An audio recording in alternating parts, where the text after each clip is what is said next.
Out in the emptiness of the void far from home, the paradox Temporal Dreadnought hangs all alone, the quantum calculations running through its veins as it transcends time and space, making careful not to change. Our travelers prepare to rip through the jaws of time. Now let's review this ship in Star Trek Online.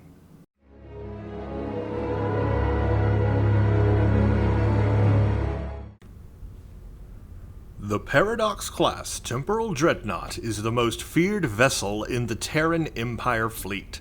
It boasts technology from the Mirror Universe's distant future, which allows it to be massive and agile without sacrificing durability. The Temporal Dreadnought features both a Lieutenant Tactical Command Bridge Officer seat and a Lieutenant Commander Universal Intel Bridge Officer seat. The Paradox Temporal Dreadnought comes equipped with the Temporal Rift Stabilizer Universal Console. While this console is equipped, your starship will create a temporal anomaly at your target's location, and several other anomalies will appear within 3 kilometers of your target. These anomalies will cause kinetic damage, dramatically slow movement and turn speed, as well as substantially reduce damage as long as the target remains within the anomaly's radius. This console provides a passive boost to turn rate and exotic damage. This console mod can be equipped in any console slot. It may be equipped on any temporal ship. You may only equip one of these mods. Upon reaching level 5 in this ship's Starship Mastery, you will unlock the Unstable Anomalies Starship trait. While this trait is slotted, your Gravity Well and Titan's Rift anomalies will cause heavy kinetic damage in a 5-kilometer area of effect when they expire. This damage is improved by Starship Particle Generator skill. The Paradox Temporal Dreadnought has a hangar bay loaded with Aeon Timeship hangar pets. These fighters come equipped with anti-proton beam arrays and chronoton torpedoes. Greetings, captains of Star Trek Online. This is the Doctor, and today I will be reviewing the Paradox-class Temporal Dreadnought Tier 6 Starship. So, as you previously just saw, that was a rundown of the ship. It is technically a Mirror Universe ship from their distant future that we somehow got a hold of and are now using it in the Federation. Of course, that makes a lot of sense. Not. But anyway, it is what it is, and I am happy to have this ship in the game. Now, a lot of people have been wanting this ship, or a ship similar to this, for a very long time, because they've had the Wells class ship in this game for quite a while. That is a 29th century ship from our universe's future. That ship is a science ship, and has been a lot of fun. In fact, the Wells class is probably my most liked science ship. Now, it's not the most capable science ship. There are certainly other science ships that have some other capabilities, and especially now newer Tier 6 starships, because the Wells class is only Tier 5. But I have always enjoyed the Wells class, and before Tier 6 ships existed, I had a great time with it, and it was a very powerful science ship. I was able to do a lot with it. I, in fact, matched it up with the Mobius's other consoles to get the full temporal warfare time set on it. And, in fact, I'm going to have that on our ship today. But I enjoyed that. It was pretty fun. But, of course, then Cryptic came out with Tier 6 starships, and all of a sudden the Wells class was no longer that powerful. Now, it is upgradable, the Wells class, to a Tier 5U, but even with those extra 4 starship masteries that the Wells class has, still doesn't quite add up to the capabilities of what a Tier 6 starship has.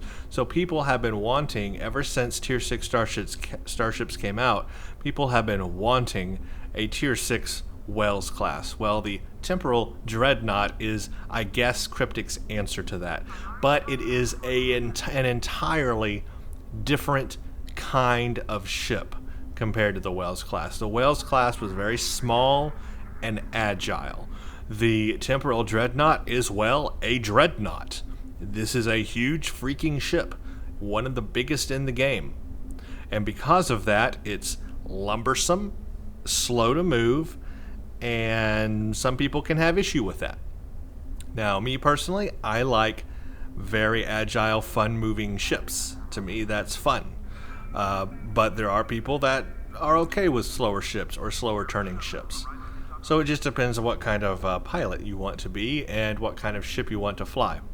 But we'll go over all of that kind of stuff in a little bit. Let's first look at the specs of this ship, because we need to separate it from the Wells class and think of it as a completely new ship, because it's tier 6, it's going to have better abilities, but also very different from the Wells class. So let's look at the specs. I've already read the description for you, so you know what kind of ship it is and where it comes from. So we're going to go to the low-buy store, because this is a low-buy store ship. So you go to Ships and Crew, and you will notice Special Requisition Pack Paradox Temporal Dreadnought Tier 6 900 low-buy. So that is what you can expect to pay for this ship. Here are these stats. Hull strength, 37,500 at level 40, 43,125 at level 50, and 50,000 at level 60. It's not a cruiser. It's not meant to have the highest hull strength. However, in my opinion, given the fact that it's a dreadnought, I think it should have a higher hull strength, especially since it's from the future. I'm guessing probably their 29th century version of the future in the mirror universe, and it's a dreadnought, that it should probably have a higher hull strength. I would say a base level of at least 60,000 that it should have, but that's my opinion. Now the shield modifier is very good on this ship, 1.425. That is next to the highest shield modifier in this game. There's only one other ship that has a higher shield modifier, and that's the Crinum Science ship, which I will look at later. This one is second to best on that, and that's good. That means you can have an extremely high shield capacity on this ship. So that, in a way, kind of makes up for the lessened hull strength. So what you could do is, if you really wanted to experiment with shield capacity, you could find the highest capacity shield in this game, upgrade it to Mark 14 Epic, put that on this ship, and then max out your science console slots, all with epic shield modifiers that increase the shield capacity, those shield generators or whatever.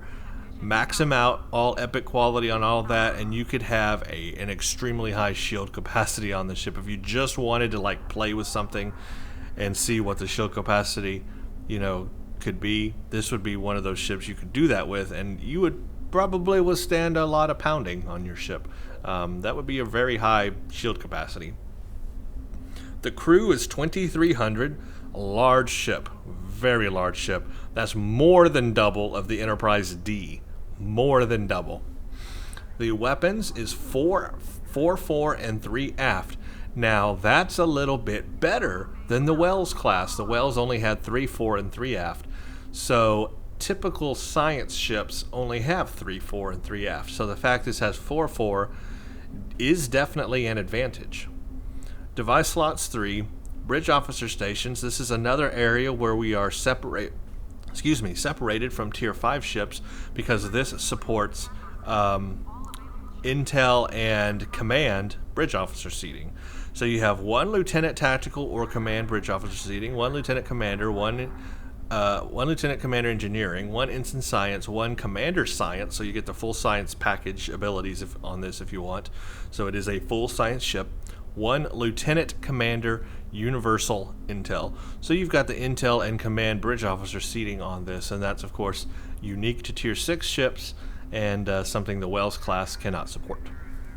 Console modifications is 3 tactical, 3 engineering, 5 science. Again, it's got an extra console because it's a tier 6 ship. So you have 5 full science consoles. So that allows you to really max out your science abilities there. Here's where the bad part is. 8 degrees per second turn rate. It is slow to move. Now, me personally, I don't like slow moving ships. I like to fly very maneuverable and agile ships, I have fun with that better than I do slow-moving ships or slow-turning ships. Other people are different. That's perfectly fine. But knowing that and knowing the fact that I don't lean towards slow-moving or slow-turning ships to begin with, me saying what I'm about to say has some weight to it. If you buff your turn rate on this ship in certain ways, you can actually have an enjoyable experience with this ship. I actually did a preview of this ship when it first came out, and one of my primary complaints in that preview was that it was slow to move and slow turning. That was my primary complaint. Well, I can say now, after having spent the time with this ship and properly buffed its turn rate, that is not a primary concern anymore. I can say that I am actually enjoying this ship. I now enjoy the gameplay of this ship and its turn rate. And I'm not even using, check this out, not even using RCS accelerators. Not at all. I'm doing it some other ways, which I will show you. And I am actually enjoying the experience of this ship now, where I did not in the preview, I am now. So that has some weight to it because I typically don't like slow turning ships to begin with. Impulse modifier is 0.15, inertia of 40, so it's gonna be one of those ships where you come to a full halt and then it still has some inertia to carry it on a little bit more. Plus 10 to shield power, plus 10 to aux power, very important for a science ship and science abilities. It can load dual cannons, but because of the slow turn rate, I don't recommend it. You're never going to turn fast enough into that firing arc of those cannons to use them properly. I suggest just going with a beam build or even a torpedo build if you wanted to, but definitely beams on this ship, though it can support dual cannons if you really wanted to experiment, which is something that's pretty cool, I guess. It does have a hangar bay. Now, this is not a carrier, even though it's big enough to be one, technically, honestly, really. But it is not a carrier. It's just got one hangar bay, so that's considered a dreadnought, not a hangar, even though not a carrier. Even though, in my opinion, anything with a hangar is technically a carrier anyway. Because if you have a hangar of fighters, in my opinion, this is just my opinion, but if you have even just one hangar of fighters, are you not carrying fighters and pilots for those fighters? I mean, you are in essence a carrier of fighters. So that's my opinion. If it has one hangar bay, it's automatically a carrier. But technically, going by the book, by the name of the ship and all of that, it's dreadnought, not carrier. So it is not a carrier ship as far as cannon goes in this game. The hangar bays are loaded with Aeon time ship fighters. This is the little time ship shuttle that you saw in a Voyager episode. It was actually our first introduction to the 29th century because Captain Braxton was flying this little time shuttle that tried to erase Voyager from history because in his future the entire solar system was destroyed and he thought it was Voyager's fault. So that's where we meet Captain Braxton and his shuttle. He's actually in a little time shuttle. Then they get pulled into the vortex and they go back to 1997 Earth. We all know how that turned out. Very, very fun episode. Really enjoyed it. But anyway, that's where that time shuttle comes from. This ship is equipped with those shuttles as fighters. So that's kind of cool. The console is a universal temporal rift stabilizer. We will talk about that, of course. The sensor analysis, part of a science ship, subsystem targeting, science ship, secondary deflector slot, again, part of science ship abilities, enhanced particle generators, advanced shield systems, enhanced restorative circuitry, reactive shield technology, and unstable anomaly starship trait are all the starship mastery packages on this. We will, of course, all look at that and the specs of them in a bit. So those are the specs on this ship. Now at this time, it's time to bring up my build of the ship, show you what it's all about, show you how I've put it together, and of course, typical disclaimer here, my build that I'm about to show you is not the only build that you could possibly have for the ship. There are many different ways you could build a ship, and I encourage that. This is just how I've done it, and it may not be the best way, and certainly not the only way, but it works for me, and I've chosen it for certain reasons, and a lot of those reasons mainly come down to the fact that these are resources or weapons, gear, that I've put a lot of resources into already, and now I'm kind of stuck with that energy type. Because when you start upgrading stuff, you want to keep using it. You know what I mean? You don't have the resources to go start upgrading other types of things. So anyway, I'll now bring up the build, and we will take a look at how I've put this ship together. And here it is, everybody. This is my build on the Paradox Temporal Dreadnought Tier 6. Now, the reason why I chose anti-proton weaponry is because I have the full Temporal Warfare set from the low-buy store installed, and it uses Chronoton, a dual Chronoton beam array. This one here, this Chronoton dual beam array, and that is actually anti-proton energy damage. So because I'm using the set that comes with anti-proton damage, I of course augmented that with anti-proton weapons all the way around and buffed my tactical consoles with anti-proton weapon damage. So you will notice that a lot of my things are now gold flavored, and I have spent a lot of resources to upgrade these items. There have been now a couple of upgrade weekends. In fact, we're coming off of one right now where Cryptic has these double XP upgrade events that allows you to gain more XP when upgrading gear. I utilized these past two events that they've had to upgrade my gear as much as possible. So you will notice across my characters, as I review further ships from now and in the future, as I show ships on my engineering character and my tactical character in the future, they also have gold gear. I focused first on the easiest things to upgrade, which are the consoles. Those don't require as many resources to upgrade to Mark 14 and then upgrade the rarity to Epic.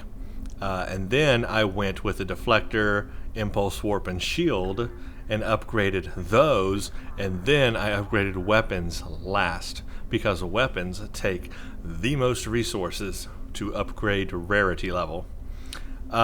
So anyway, I have some of them upgraded and some not, simply because I wanted to spread out my resources across other characters and not spend everything just on one character. So that's why in the next upgrade event, whenever they have one in the future, I will potentially upgrade my weapons to Epic as well. Although all my weapons are still based on pretty much fleet weapons, which I know isn't the best thing right now. The best thing going right now is more crit D, more damage, or pen, and I don't have any of those kind of modifiers, especially pen. I don't have any of that on any of my weaponry right now, but one day in the future, maybe I will get some weapons like that. However, I don't have them now because I've spent the resources on other type of weapons in the past, and I didn't want to, waste them and have to spend all new resources to get all new weapons and stuff like that. So it is what it is, but all that's beside the point. That's really not relevant to this ship right here. That's just how I have things set up and the reasons why on that. But anyway, let's dive into this just a little bit. First, here's the unique console that this ship comes with. This is the Universal Temporal Rift Stabilizer. Just having this on our Temporal Dreadnought gives us a plus 15% flight turn rate, so we are getting a slight turn buff just by having that console on there, and a plus 6% exotic damage having that console on there. That is its innate native passive ability. As for the ability itself, it is an AoE slow, kinetic damage, and damage debuff. 90-degree targeting arc creates 5 temporal distortions within 3 kilometers of your target. Temporal distortion affects up to 10 foes in a 1.5 kilometer radius. Foe 114.2 kinetic damage per half second. Ignores shields. Reduces damage to the foe by 50%. Reduces their turn rate. Reduces their impulse speed.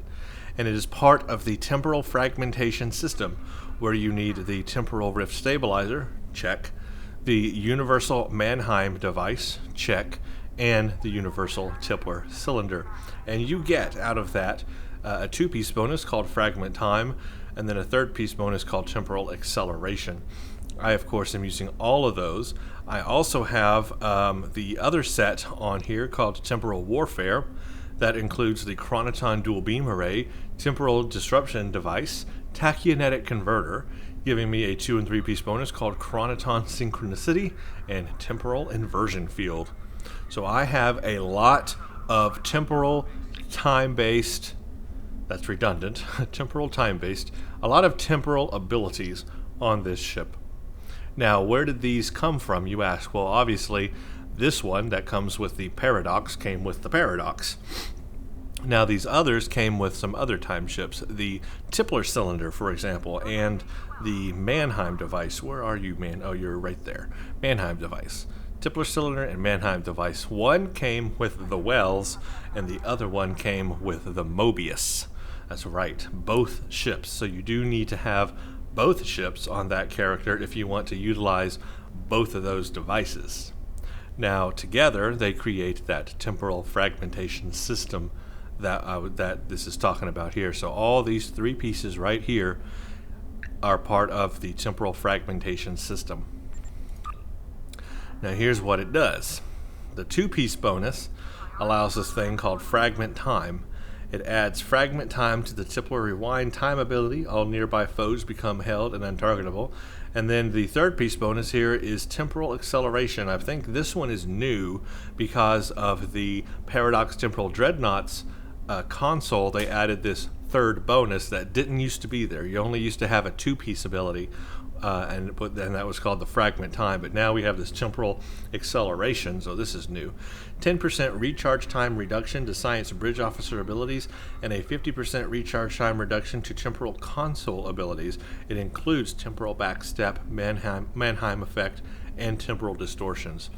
So basically a Bridge Officer time reduction with all 3 consoles engaged. Now, obviously, these other abilities come off of either the Mobius or the Wells. The Tippler cylinder, well, you can see what it does right there. It is a hull shield repair and recharge time reduction. Hold all foes in a 5K radius for 7 seconds. If a Mannheim device is equipped, which it is, held foes are untargetable to self, untargetable after 2 seconds.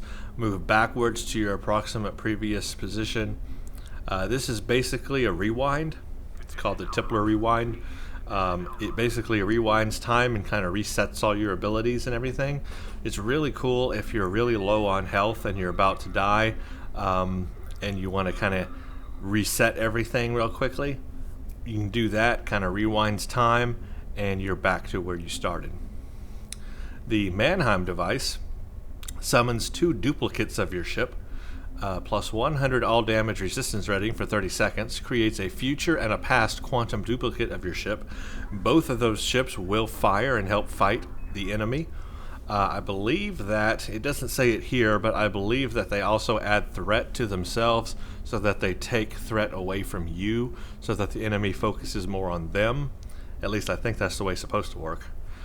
In the past, no pun intended, the past ship, when it exploded, used to cause you, the current time ship, to also explode, which makes sense if you think about it temporally. However, that wasn't very fun. Cryptic thankfully has updated this so that now when your past ship explodes, your current ship will not explode. So you can lose your past and future starship, but you will still be alive. Anyway, remember, one comes off the Mobius, one comes off the Wells, so those are not part of the Paradox Temporal Dreadnought, but you are able to put them on the Paradox Temporal Dreadnought, use them on the ship, combine it with its own console to have that both fragment time and temporal acceleration enabled. So I do have all 3 pieces on here so we can experience temporal fragmentation system to its best of its ability. We can use all of the time features basically that it has. Now the next set is called Temporal Warfare. This one is from the low-buy store, and I'll show you. You go to the low-buy store, you go to Space Gear, and you will see down here there is a Temporal Disruption Device, a Tachyonetic Converter, and a Chronoton Dual Beam Array, 200 low-buy each. All three of them comprise the set called Temporal Warfare. The benefit is, the two-piece bonus is a plus 32% Chronoton projectile weapon damage. So this improves Chronoton projectiles. So that means you want to use a Chronoton torpedo. So what do I have here? Well, I've got an Advanced Fleet Chronoton torpedo launcher. So I'm getting improved Chronoton torpedo damage from the two-piece bonus of the Temporal Warfare set. And then the three-piece bonus is this Temporal Inversion Field. It affects foe, 5-kilometer sphere. To all enemies within the sphere, minus 200% flight speed, turn rate, power recharge speed. To self, you get a plus 50% flight speed. And check this out, which is really nice for our ship here, a plus 100% turn rate and a plus 150% power recharge speed. So when Temporal Inversion Field is active, we get to move faster, turn faster, and have a better power recharge. Incredible. That is really nice to have. Now again, none of this comes with the Paradox Temporal Dreadnought. It is just that you can purchase these in the low-buy store and put them on your Temporal Dreadnought and then benefit from this set called Temporal Warfare. So I figured let's put both sets on here because I had both sets on the Wells class when I flew it, so it makes sense to put both sets on the Paradox as well and kind of fly it with similar sets and see if it's capable of using both sets very well, just like the Wells class was, and how that compares. So that's what I have on here, two temporal based sets. Now what does the Tachyonetic Converter itself do? Why, it increases flight turn rate. So here is one way that I am increasing my flight turn rate without having an RCS accelerator, because this Tachyonetic Converter does a plus 37.5% flight turn rate. It also improves graviton generators and critical chance and critical severity. So it's a very cool console, and of course to have if you want the Temporal Warfare set, you have to have it on there anyway. But it is very cool, and it has that flight turn rate buff. So that's really nice for our Paradox here. In addition, the last science console I have is a Temporal Disentanglement Suite from one of the featured episodes. This is the part of the Crenum Temporal Manipulation set. However, I don't have any of the other parts of it on this ship, and that's because they do not apply to what I'm using here. The Crenum Temporal Manipulation set is based on Tetrion energy, and I am not using any Tetrion weapons. You'll notice the set 2 bonus called Focusing Emitters. We'll look at that real quick and I'll just show you. It is increased Tetrion damage, and then the Anti-Chronoton Infused Tetrion Discharge is all based on Tetrion damage. I am not using any Tetrion weapons, so having the other set pieces for the set bonuses will help me not on this ship. So that's why there's no reason to have them. However, there is a reason to have just this one console, and that is improved auxiliary power setting and improved maximum shield capacity. So I can increase my shield capacity without having to have one of those shield capacity consoles. I can instead use this one to do that. And it increases my critical chance and critical severity based on the auxiliary power level. And since I'm a science ship and I'm always going for a really high auxiliary power for my science powers, that is in turn going to give me a really high critical chance and critical severity. So it's a really good console to equip on a science ship, is what I'm saying. And it also reduces damage to shields by 3%. So a very good console to have, and I really enjoy that one. The only one that I don't have room for, because now all the science consoles are filled, is this one. This is the Exotic Particle Field Exciter. I like having this on my science ships. I had this on my Wells. It is a kinetic and all energy damage resistance, but it improves exotic damage and also shield capacity. And when shield healed, applies a field exciter for 15 seconds, which is plus 10 to weapon power. So it's a cool console to have. Unfortunately, I don't have room for it on this ship. But if I did have room, that would be the next console I would install. Otherwise, of course, I've got my tactical consoles maxed out with anti-proton damage and critical chance. We'll go over the hangar in a second. For weaponry in the rear, let's go over that because that's easier here.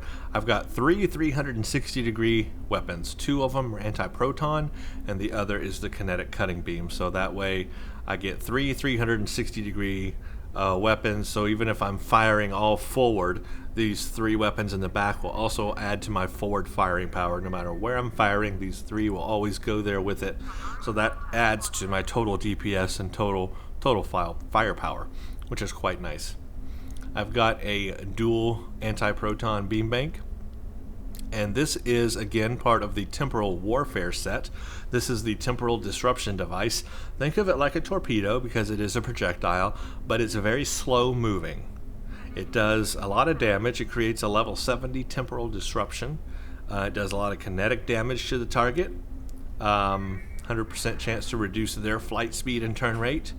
It's really nice. It's really cool. It does a lot of damage, kinetic, but it is a slow-moving torpedo, so it takes a lot of time to get there.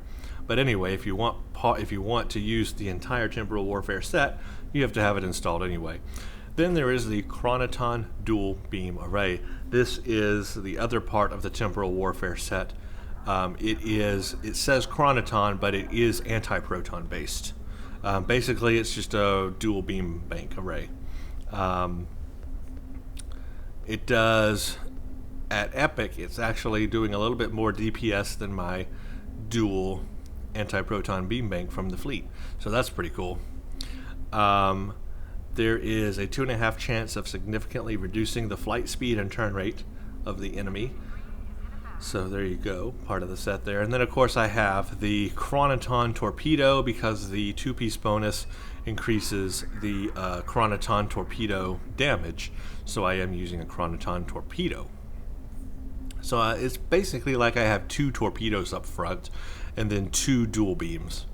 So 2 dual beams, 2 torpedoes, but 3 360-degree beams that will add to my forward firing power. So when I'm firing forward from my ship, I am getting 2 dual beam banks, 2 torpedoes, and 3 beams all firing forward. That's a massive amount of firepower, plus the hangar bay, which we'll go over in a second.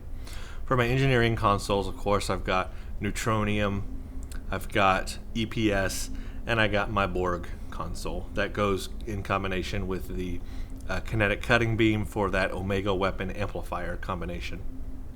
Now, the space set that I've chosen to use, Deflector, Impulse, Warp, and Shield, is the Delta Alliance set. I feel that it really works well on a science ship, and now that I have epic'd everything, it has added more modifiers to these things, making it even better. So the Deflector has some cool new modifiers. I've got Psi CDR and SSSI. Basically, it decreases the cooldown of science abilities by 10%. And then I've got Psi Commander, I think. And then the SSSI, I believe, is the shield power setting. I think. Or SSI, no, SSI could be, oh no, improved ship hit points. Look at that, plus 50 to my ship hit points. That's your health. That's incredible. The shield hit points are plus 10. I mean, just really awesome abilities here. Plus 5 to auxiliary power. And of course, I'm getting the full 4-piece bonus. I've got improved evasive maneuvers, subspace amplified thruster, and prototype Tantalus field. So let's go over those bonuses. Improved evasive maneuvers is plus 25% additional defense when using evasive maneuvers. Subspace amplified thruster is a plus 20% flight speed and plus 20% flight turn rate. So again, there's another way that I am increasing my flight turn rate without using RCS consoles. I have 3 of the Delta Alliance pieces on, and that gives me a plus 20% flight turn rate. So already there's the tachynetic converter improving my flight turn rate. There is the 3 pieces from the Delta Alliance giving me a flight turn rate, and then there is having this console itself on, which gives me a plus 15% flight turn rate. So there's a few methods right there, just increasing my flight turn rate without even using any RCS consoles. I have one more way that I'll show you in space. Okay, moving on. The other set bonuses from this is, of course, the prototype Tantalus field. Eliminates from existence enemy mines, torpedoes, turrets, and small craft for 5 seconds. Grants elimination. It's a sphere. Yeah. So that's pretty cool. So the impulse engine, that has added drive 2 and full modifiers to this. So that's really cool. It increases sector space travel. I think that's what drive 2 is, drive recoil. And then full, that adds more flight speed, plus 24.8 full impulse flight speed. Wow. And then for the shield, oh, the almighty shield. This Delta Alliance Unimatrix shield is awesome. The modifiers that have been added are cap, and another cap, and reg. So like cap times 2 really, and reg, regeneration. So the capacity on this shield is way high.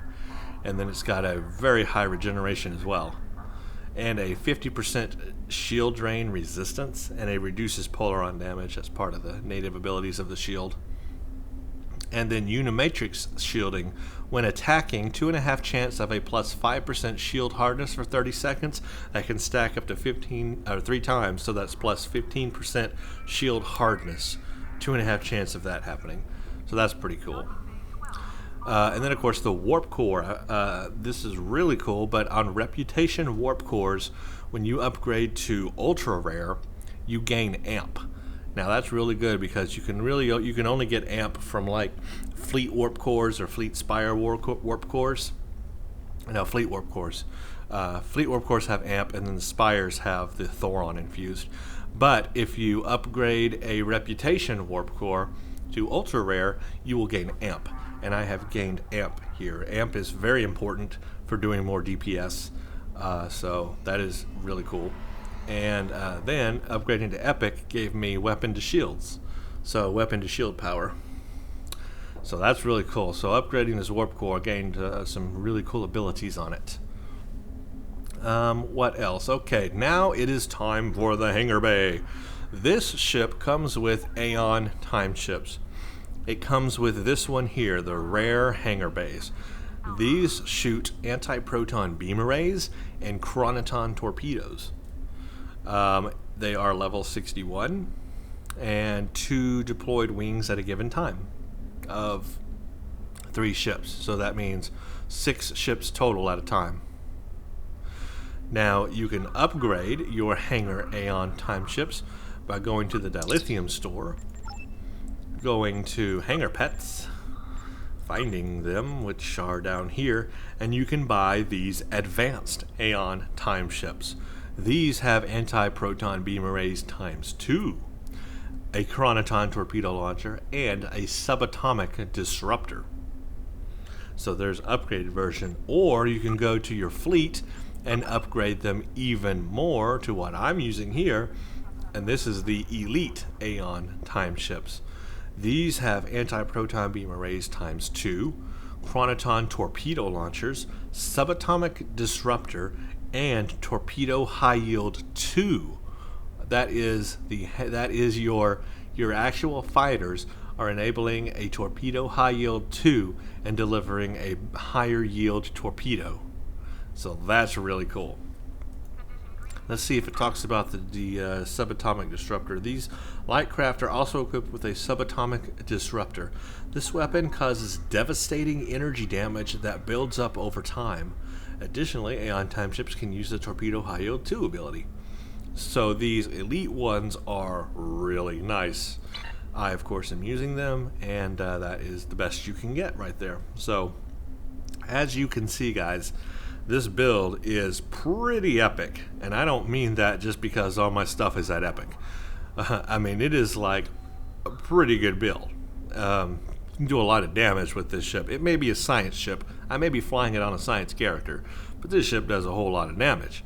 this ship has, I'm throwing out science abilities all over the place, and they're doing some major damage. This is really cool. Um, now, the Wells class, of course, is reduced to 3 forward weapons and then 3 aft. So I like having the 4th weapon slot here because usually I only have the temporal disruption device, the dual beam, or the chronoton dual beam, and then a torpedo. But with this one, I get to have an extra dual beam bank up front, so doing a lot more with it than I was with the Wells. So that's pretty cool. The Starship Mastery we'll go look at in space so we can see the stats, and the same for the stats. Okie dokie. Now that we have taken a look at the build of this ship, let's go take a look at how we can customize it visually, and then I'll show you the bridge officer layout, and then we'll go into space and take a look at it. So I don't want to select ship, I want customize ship. So let's go to the template. This is what it actually looks like by default. It is very glossy, very shiny, kind of hard to tell what color it is. I mean, obviously it's a dark color, but there's some purple in it, but then when you turn it like this, there's green in it. So it's got some kind of interesting color scheme. There's purple there. See, there's purple. There's like a dark black. There's purple. There's green. It's kind of very multicolored in a way, which is really cool. It reminds me of, chronoton kind of stuff. Like a chronoton torpedo is very multicolored. Kind of reminds me of that. But that's how it's colored by default. It looks like, in shape, it looks like a Mobius and it looks like a Wells have combined and gotten fat. It looks like a fat Mobius is what it looks like to me. More like the Mobius than the Wells, simply because of the color scheme. It's got these red roundules here. It's got these roundules here. Yellow windows here. You can see how huge the ship is. These windows, there's several layers to that. There are several floors. It looks like a fat Mobius. That's really it. And the from the front, I mean, you can really tell that. There's a deflector dish. More the roundule things down here. The impeller, I think they call that. Temporal impeller. It is what it is. It's a fat Mobius, and it's huge. But so that's pretty cool how all that looks. I think that might be where the ships, your ships come out of, your fighters, maybe, I think. So here's what you can do to it. First of all, you can change material. There is, if you have the Aeon Time Shuttle, which is another low-buy store purchase, not the pet, but the actual flyable shuttle. Yes, there is a flyable Aeon Time Shuttle. If you have that purchased, you will have access to the Aeon's Time Shuttle's skin. Now, I have had this for a very long time, way back when I got my Wells class ship. So I always fly my Wells class with that Aeon Time Shuttle skin. And here's what it looks like. That is the Aeon Time Shuttle skin on a Mobius. I mean, not a Mobius. On a Paradox Temporal Dreadnought. I think that looks really awesome. And in fact, that is the skin that I will be using today. But I think that looks really good. Again, you can only get that skin if you have the Time Shuttle purchased. Otherwise, you will not have that available. What you will have is the Dark Mirror. So this is like the Dark Mirror Universe skin. That's the default. You will have a Mobius skin. I guess you will only have the Mobius skin if you own a Mobius. I think. I'm not sure. Because I own a Mobius, I know I have it. But I'm not sure if you'll get the Mobius skin if you don't have it.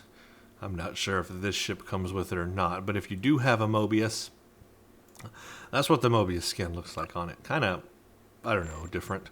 Terran mirror.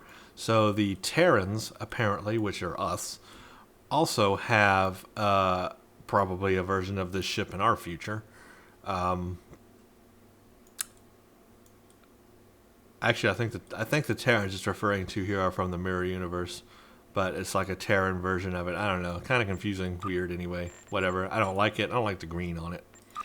You got a Type 1, Type 2, 3, 4, 5, 6, and 7 skin. This is the newer kind of skin that Federation ships have. Yeah, it's not terrible looking, very bright though. Now, if you've ever upgraded a ship in your life, done a Tier 5U upgrade to a ship, you'll have access to this Tier 5U upgrade skin. I kind of like that one. It's much more silver, much more shiny. Very shiny silver. Or if you own a Wells class ship, you'll have access to the Wells texture as well. Out of all of them, I think the Aeon looks best, the Aeon Time Shuttle skin. But you may not have access to those, so you may just have to use what it looks like by default, which honestly, that's not too bad. The only thing I wish you could change is the color of the windows. You can't do that. You can change the... See, it says... It's really weird. It says windows, but then when you change this option, all it's doing is changing the round jewels on top from Mobius Gray to Mobius Standard to Wells Gray to Wells Standard. It's not actually changing the windows. It's changing that thing, whatever it is. So that's kind of weird. I wish it would change these. This yellow. I want this yellow line of windows here and these windows here. And then these yellow strips of windows. I want to change that color. I don't want yellow there. I want it to be a different color. But it looks like you cannot. Looks like it does come with the temporal bridge, standard on the Wells, probably unchanged here on the Paradox. We'll take a look at it, but I'm guessing it's going to be unchanged.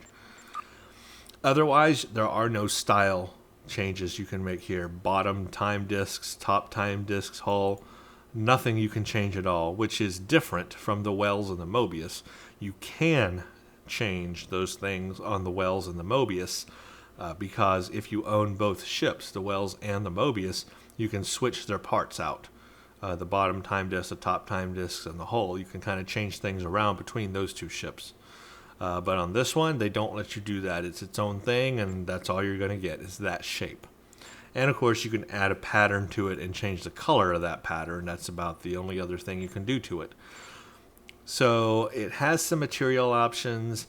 It really doesn't have any window options, and there's no style options. So this is another one of those kind of limited ships in terms of style and your ability to make it unique from other ships. You're kind of locked into that one design, which is a shame because I'd like to see more customization in ship design and in ships. I'd like to see Cryptic allow us to design and customize our ships more. That would be really cool. That would help make them more unique from other players, and that's something I'd like to see anyway. So anyway, that is the design of that ship and what we can do on it. We'll take a look at it in space, of course. Let's go over my bridge stations real quick before we beam up to the bridge. Again, this has an Intel seating here, Lieutenant Commander Intel seating. So I'm not using it right now. I've got no Intel powers at all. But you can put Intel powers on there. So, I mean, feel free to use those Intel powers. And what also makes it very unique, especially compared to other ships, is it also has command bridge officer seating. That is also really cool. It makes this ship versatile because you've still got a full commander science abilities, but then you can have command abilities, intelligence abilities, or I'm using these for tactical abilities, or engineering or science. But that's kind of the thing. If you put all intelligence settings here and then all command settings here, you would really have no room for tactical settings. You would have no tactical abilities at all. So while it is versatile in the sense that you can have intelligence and command and regular bridge officer seating, if you use all of those, then you don't have any room for tactical powers. And a ship without tactical powers is just not very good, in my opinion. I mean, you need some kind of tactical powers, you know, fire at will, some kind of torpedo ability, tac team, you know, something. But if I used command power, all command powers here, and all intelligence powers here, I would have nowhere to put any tactical powers at all. My only chance is to use one command power here and one tactical power here. Or, since this is universal, I could use a tactical officer that is trained in intelligence powers, and use some intelligence and some tactical powers here. I mean, you could mix it up that way. That would be probably the best option if you want to. If there's just a must-have intelligence power you want, or a must-have command power you want. Now, in terms of intelligence powers, I haven't really found any that I particularly like that well. And in terms of command powers, there actually is one that I like. Let's look at the command powers. Do I have a command officer somewhere? I've got intelligence. You know what? I don't have any officer set up for command right now, so I can't show you. But there is a certain, I think it might be overwhelm emitters. But there's some, it might not be that one. There's something. There's some command power that I really do enjoy. I have it on my engineering character. I just forgot what it's called. But on intelligence powers, I haven't really found one that I like really enjoy using all the time. So anyway, at least the option is there, and you can experiment, and that really sets this tier 6 ship apart from even other tier 6 ships, because like the first generation of tier 6 ships only had one specialized command, or it was either intelligence or command or pilot. This one has the option of two different ones, so that makes it unique even compared to other tier 6 ships. Just more versatility, which is really nice. Let's go to the bridge, shall we?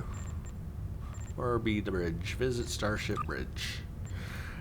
And we will see if it's any different from the Wells Bridge. And the answer is no. Same size, same dimensions, same tiny useless window in the wrong place of the ship. Yeah, nothing different here about this. We've got library files, duty officer contact. We have small craft contact. We have account bank. That's an invisible wall. That's a bridge officer. That is our only door that we cannot go through. This is it. So yeah, nothing special on the bridge. I mean, I like the fact that they've given us the time bridge. I mean, it's cool. We saw it in an episode of Voyager, well, a couple episodes of Voyager. Very nice, very cool. I wish they would have changed it just a little bit for this Temporal Dreadnought, considering, well, it's a bigger ship and it's a different class of ship, so the bridge should look a little different, right? And maybe made it, given us a ready room. That would be nice. Yeah, anyway. It is what it is. That's all there is to that. Okay, now that we've finished those parts of this review, let's beam up. We're going to go into space, and we're going to see what this ship is all about. All right, everybody, here we go. We are in space on our ship. The sun gleaming off of our hull. Again, that is the Aeon time ship. I'll just show you real quick because I didn't show you previously. You go to this here. We go to space gear. No, not space gear. We go to ship and crew. And it should be down here toward the bottom, probably, is time ship shuttle. That's it. Special requisition pack, time ship shuttle, 300 lobies. And you will be able to get the Aeon. And that will give you the skin that I am using here on this ship. Alright, we're talking about size. Let's examine size. The very first thing out the gate. You guys are familiar with that ship. Look at the size of my ship compared to that. See if we can find some ships out here that we can compare size against. Because that's kind of the best way to take a look at it. Whoa, a ship appearing right in front of me. It's so big that even maneuvering it around all these ships is just hard to do. I keep running into everybody.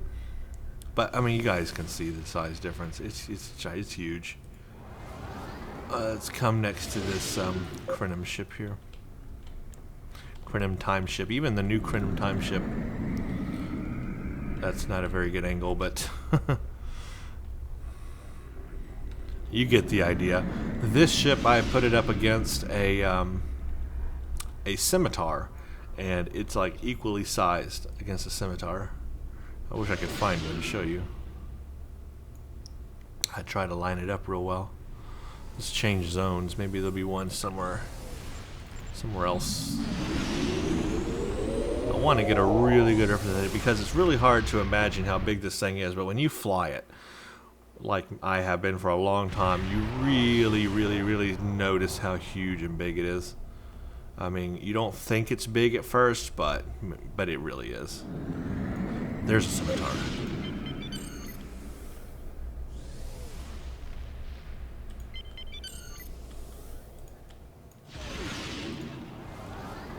Coming in for a landing or a comparison.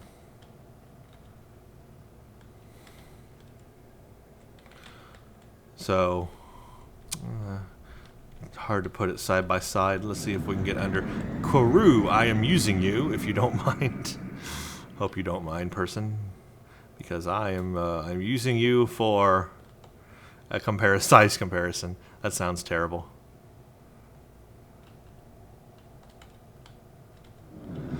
I think this is the new flagship, isn't it?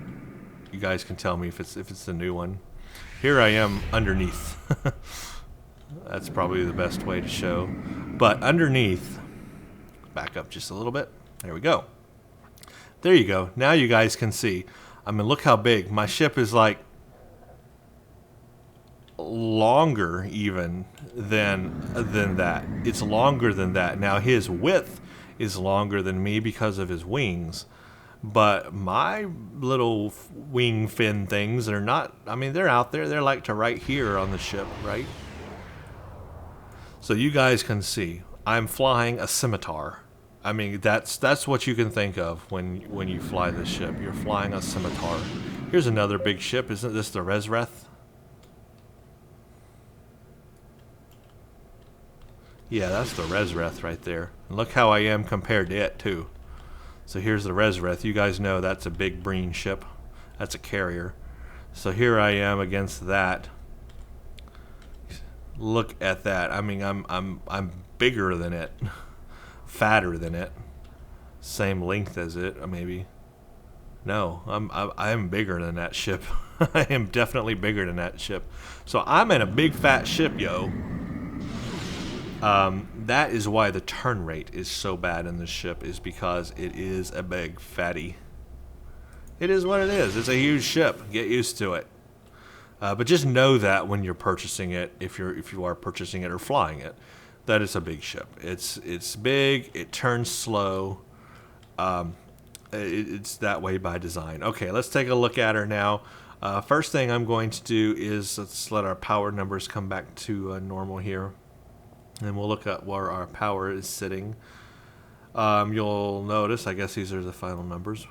I'm at 120 weapons, 105 shield power, 51 engine, 80 auxiliary just by default, not even buffing, well, not using anything, any bridge officer ability to buff that. So I'm getting a pretty good auxiliary power there. And then, of course, I can buff it. I got red matter. I got other things somewhere that can buff my auxiliary power as well. Let's look at the stats here. Let's look at the mastery unlocks. The first one grants a plus 15% damage to exotic damage abilities. And this one is plus 10% shield hit points. This one is improve hull healing by 10% and shield healing by 10%. This one is a shield regeneration and hardness 669.2 shield regeneration every 6 seconds and reduces damage to shields by 5%. And then, of course, the starship trait. Upon expiration of a gravity well or a Tychon's Rift, the foe receives kinetic damage, ignores shields, and it reduces accuracy and damage. So that's what that does. So that works on my gravity well and my Tychon's Rift, but it does not work on its own ability. The console it comes with, which I have right here, called Temporal Distortions. I don't think it works on that. It only works on these. So like if I hover over my gravity well here, I was looking for the trait ability. I can see what my DOF ability is. I can see what my radiation thing. I can see that's from my secondary deflector. I can see plus 40 auxiliary power 10 seconds after radiating. That's DOF ability. 1,000 kinetic damage per second. Ignores shields. Increases close to center. Reveals cloak ships. Huh? I don't know.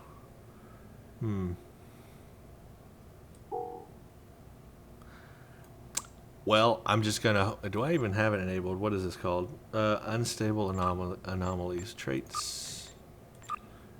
I do have it enabled. Huh. Okay. Well, maybe that's part of it then. The kinetic damage ignore shield reduces accuracy and damage. Is there anything that says reduces accuracy and damage on that one?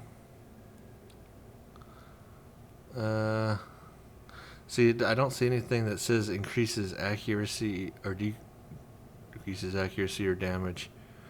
I don't know. It don't say it when I hover over it, but the trait says it does, so I'm going to go that it's working, or at least I hope it's working. I don't know. It could be a bug, could be broken. I don't know. It doesn't sound like it's a big deal, really, but we will look for it. Oops, I hit the wrong button. Well, there's my ship going in circles. We'll look for the icon to appear when I use the ability, because if the icon shows up down here, then I guess it's working. So it's called Unstable Anomalies. We'll check it out, because I haven't really watched for it. You know, I kind of just assumed it was doing its thing. Didn't really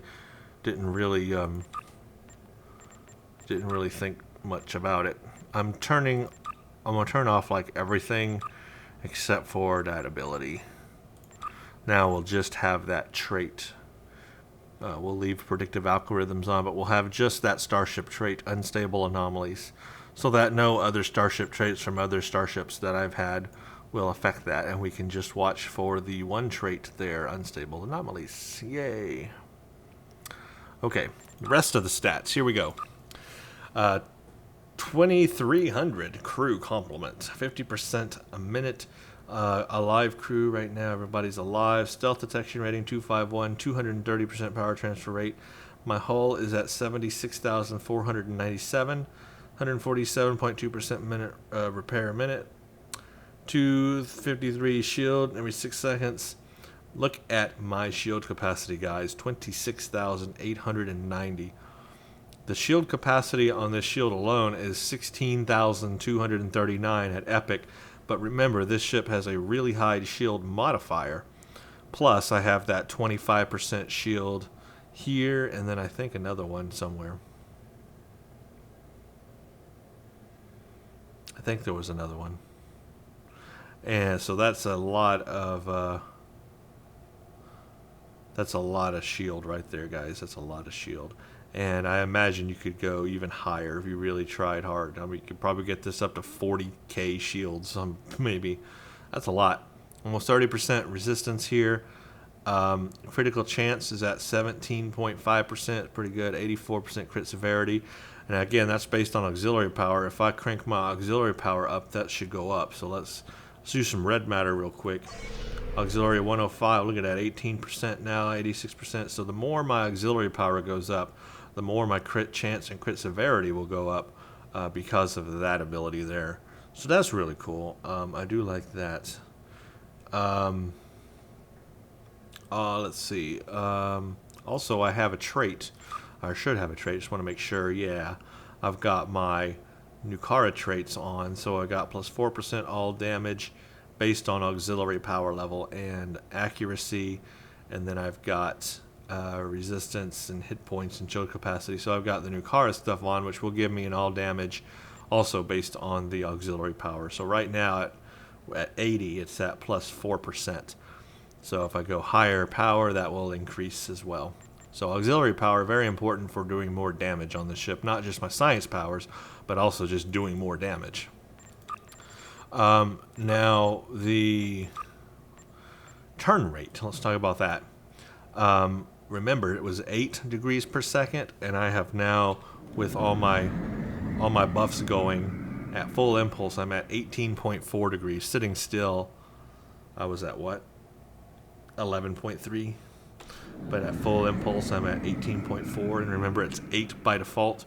So we had I told you we had 3 things in here in my consoles and stuff that's increasing flight turn rate. Well, there's one more thing that is increasing flight turn rate, and that is the specializations, because I have pilot selected as my secondary specialization, and I have pilot fully not enabled, but fully checked off, I guess is the right word, because what happens is your secondary power here, under your secondary specialization thing, it doesn't utilize all of these abilities. It only goes to like tier 2 if it's your secondary. Tier 1, like intelligence officer at tier 1, active primary, all of these are enabled. All of these are in use all the way down to the last one in tier 4. But pilot, because it's my secondary, only activates like down to tier 2. So all of these tier 3 and tier 4 abilities are not utilized at all. It only uses down to like tier 2. That's how that works. A lot of people are confused by that, but you don't actually get all the pilot abilities available to you, even if you have them, checked off. But what you do get is the bonus. And it says right here, the current bonus I am receiving is a plus 40% turn rate. So just having this selected as secondary and having everything checkmarked off here, everything enabled basically, I am getting a plus 40% turn rate in addition to all the other turn rates I'm getting on this ship. So that is how I have increased my turn rate without using any RCS accelerators and making this ship much more fun to fly. So let me show you how it turns. Even with all those turn rates on, though, check this out. Here's the turn rate. Even with all those turn rates on, it's still slow to turn. But this turn rate that you're seeing right now is way faster than it was by default. If you go back and watch my preview video of this ship, you'll kind of see how it turned by default. And it was very slow. So this is with like 4 turn rate buffs. I've got 4 turn rate buffs enabled, and this is finally how it ends up turning. Now, this isn't fast enough to use cannons, even though this can support dual cannons. No, I wouldn't use them on this. It's still too slow for that.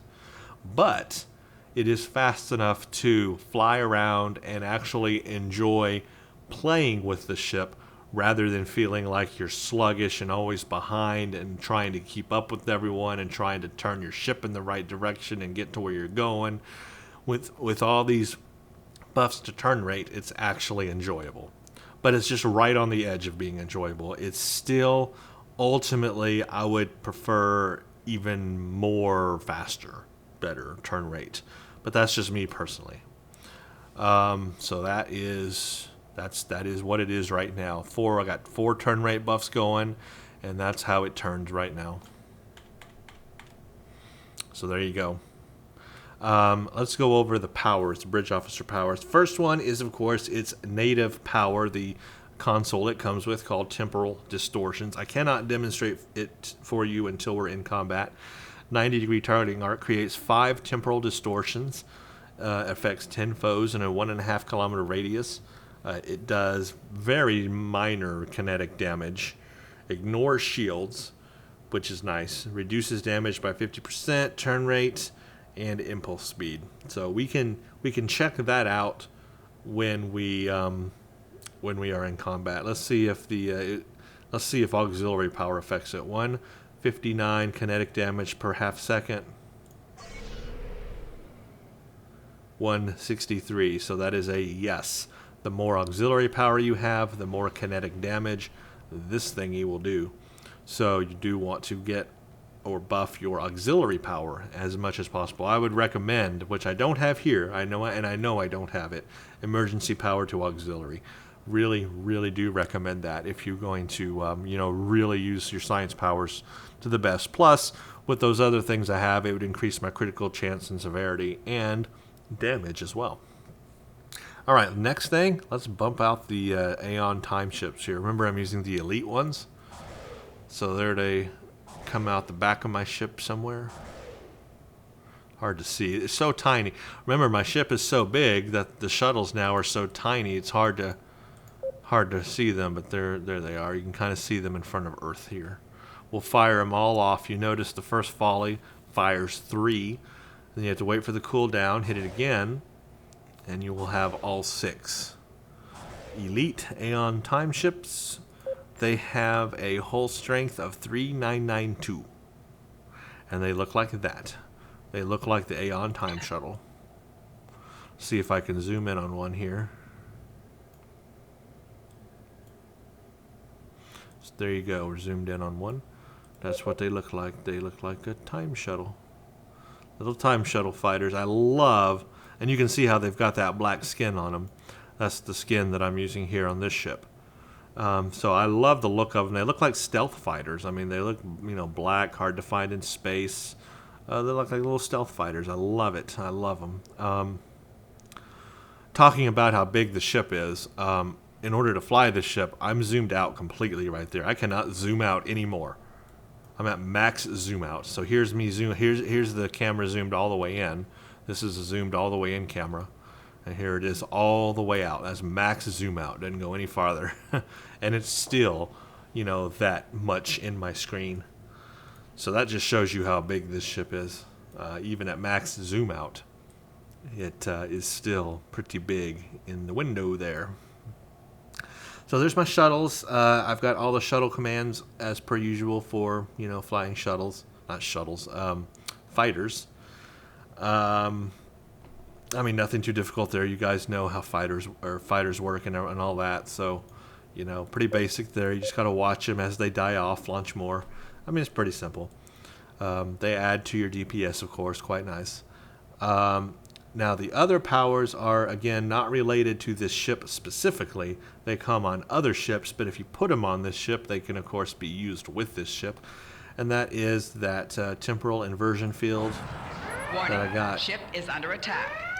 That's part of the temporal warfare set, Chronoton Dual Beam Array Disruption Device and Tachynetic Converter, so I got that going on. I had that on my wells as well, and I have it here on this ship. I also have the Mannheim effect, the past and future versions of the ship. So it works just like the Wells class. There's your future version, there's your past version, except now when they explode, you don't explode. So that's a good thing. Here's the Tippler Rewind, or called Temporal Backstep. Same thing as the Wells. It rewinds time, resets everything. So you got that ability, so that's cool. Trajector Jump, that's because of the Delta Alliance warp core I have on. What else do we have? Intelligence Fleet 2. Let's see, I've got, here's the Tantalus Field. That's from the Delta Alliance set.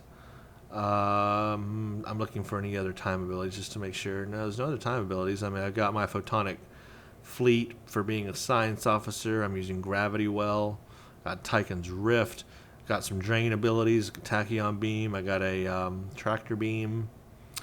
My Sensor Analysis, of course. My Rock and Roll from Pilot Specialization. That's how that looks on that ship. Nothing really else to note. I use when I use all my powers together, it's pretty incredible. For example, I first hit my science team, my red matter, get all my science stats up. I could even use my quantum singularity manipulation to increase my science stats even more. Get all that up, and then use the red matter to increase my auxiliary power, and then I could launch a gravity well, hold them in a gravity well, hold them with the tractor beam, drain them with the tachyon, fire off the temporal distortions, fire off the Mannheim effect, and all my shuttles at once. And they go down like that. The biggest enemy will go down like that. I use all of those abilities combined at once on like the Voth Citadel ship inside. I've been doing a lot of TBA lately. So I'll use that on the Voth Citadel ship inside the Fortress ship. That sucker goes down fast using all the abilities I have, like all of them at once. If they're all cooled down, because I've got 6 fighters that invert. Also the inversion field. Don't forget that. Then the Mannheim device.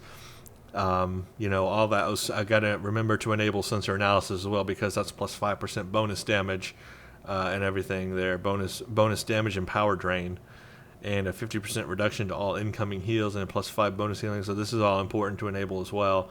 I enable everything. Oh, and then I can also drain with Tychon's Rift as well when that's cooled down. Oh, and I fire off Photonic Fleet at the same time. Let's not forget that. Photonic Fleet as well in combination. And if it's cooled down, I can also fire off a Nimbus. And of course I got sensor scan. Let's not forget that, because that does a lot of good things too for us. So man, I enable all that sciencey stuff at once, and yeah, it's like that. I mean, it's powerful, man. It's powerful. I just want to show you where my weapon DPS and stuff is at right now. The dual anti-proton beam from the fleet is 1617 DPS right now, 2021 anti-proton damage. The temporal disruption device is 1K. Let's see, 15,321 kinetic damage. So there you go. The Chronoton dual beam bank is 1721 DPS and 2152 anti-proton, a little bit more than the other anti-proton one because it's epic. Then the Chronoton torpedo is 6,255 kinetic damage, 625 DPS. Then in the back, this one is 1,089 DPS, 1362 anti-proton. This one is 1238 and 1548, and then the kinetic cutting beam is 1918 kinetic damage, or 1535 DPS, which is pretty high DPS for that. So all of that combined, of course, with my 6 fighters going as well, I am doing well over 30k in this ship, no problem. Easy peasy. I mean, really easy. And I know there's room for improvement, because I'm not using any pen at all. No penetration on any of my weapons at all. No pen modifiers. I'm not even using crit D modifiers. Like, this is accuracy 2. I do have some damage modifiers, but like no crit D modifiers at all. I don't think on anything. That has no crit D. There's no crit D on anything. Just damage, but there's no crit D, and no pen. So even without all that, I mean, I'm still doing really well. So just imagine if I, even got even better weapons and upgraded those and could do even better. So there's room for improvement. But even without that stuff, I mean, I'm doing really well on this ship. So I know that in the preview I wasn't too excited about this ship, but now over time that I've had the time to properly build this ship, my opinion has definitely changed. Okay, now next thing we got to do is take this thing into combat, and I got to show you how it rolls. I'm not sure which ones I'm going to do yet, so I'm not even going to mention the names of the STFs, but I will see what I can get started and get into some and show you that, and then I will do a patrol at the very end, as we do normally in our gala, and kind of do things a little more slower and show you the abilities a little more slower, so you can kind of see the effects of the abilities on the enemy. And just remember, I'm not using any other starship traits. I'm just using the one starship trait this comes with. No other starship traits are enabled. Okay, well, stand by and I will get something set up. Okay, everybody, here we go. This is ISA, Infected Space Advanced, in our Temporal Dreadnought Paradox class. Now, typically this STF goes pretty quickly, so I may not be able to show all the powers to you, and if I don't, that's okay. Stay tuned. Of course, I will do a patrol at the very end, which I will do much more slowly to show you the powers, so stand by for that. Let me get all my pets out before we begin. There's 3 of them. Gotta wait for that to cool down, and then I can get the others out, and then I will be ready. 10 seconds before I can spawn the others. That's the only part I don't like here is you have to wait for it to cool down the second time so you can launch all wings of your fighters. There we go. Now my fighters are ready to go. Takes a little bit of time to prepare, but that time spent is time well spent. Now we are ready. Waiting for the countdown. The final countdown. Somebody needs to say the go word. 1, 2, 3. Is that everybody? You will be Borg.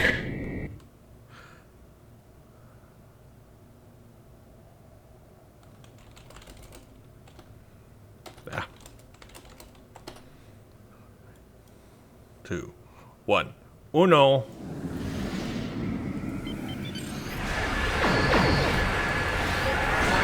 Ship is under attack. Target shields have failed.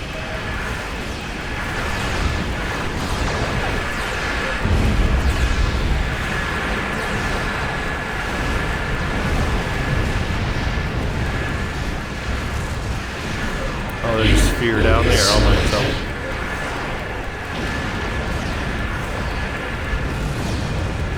That lonely sphere.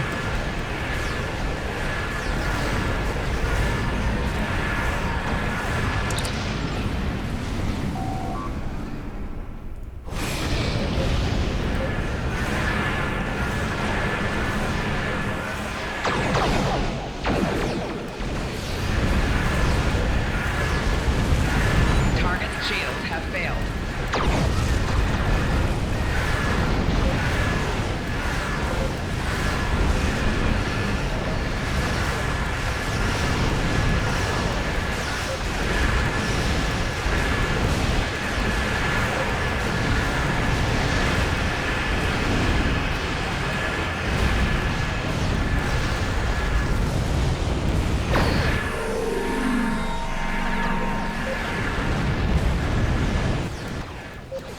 Oh, that sphere.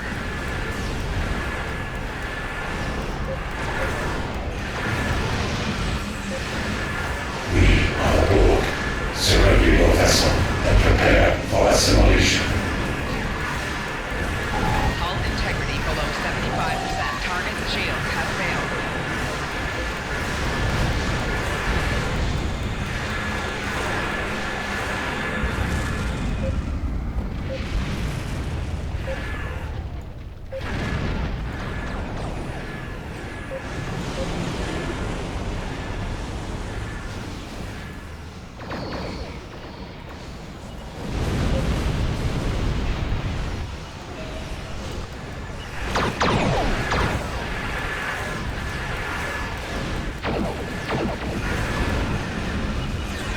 Target's shields have failed.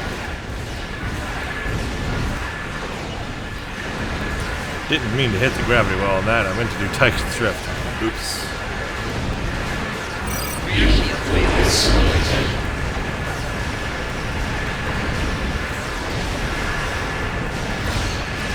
Why is that nanite generator still up? Get that thing down.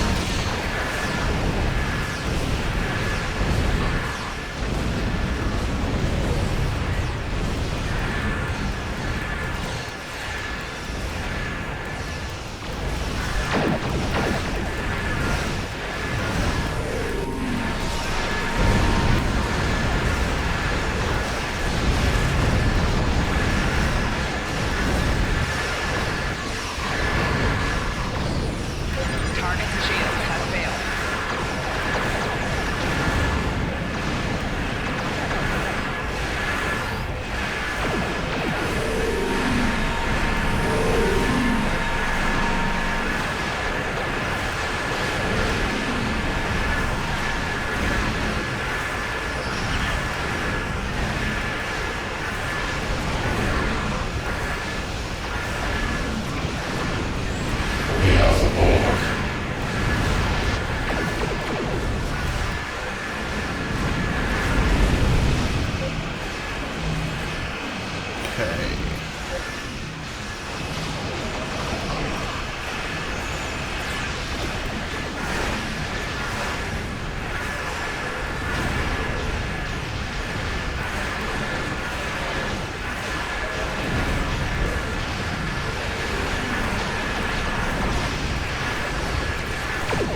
Kill them with science.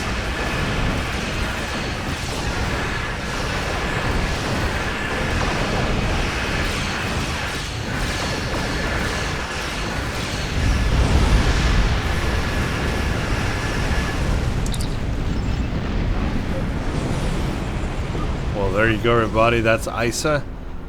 Not too bad in our Temporal Dreadnought here. Paradox. Very nice. Works very well. Didn't really feel like I was ever going to blow up or in danger of anything like that. Yeah. I mean, as far as this ship goes, it's able to handle the Borg with no problem. Thank you for watching, and let's set up the next one.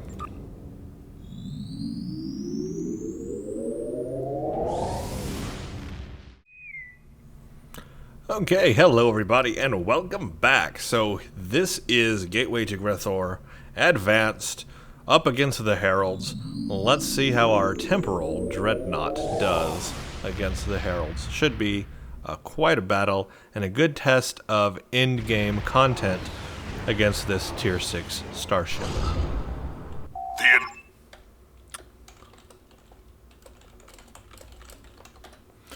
Now, I'm not going to fire off the time ships just yet because they will die by the time I get to the station. There's like a group that spawns out here, and I've done it before, and they end up all dying anyway. So I'm not going to launch them yet. I'll wait till I actually get there and then launch them. Otherwise, sit back and enjoy the ride. Hopefully this will go smoothly. Looks like we got some an Iconian ship, Herald ship here, and got a Crenum time ship. Cool. We got a tiny little cloak ship down there. That's the one thing I wish that this ship could do, would be cloak. It cannot. You'd think it'd be able to. Warning, ship is under attack.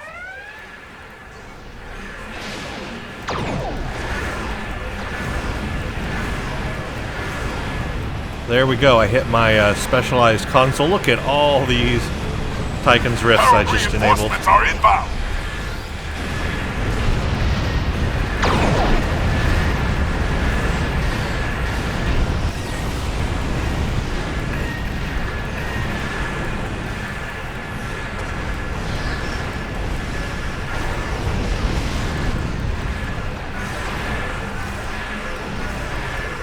The starbase is secure. Wow, that went fast. I'm gonna go help the other side real quick.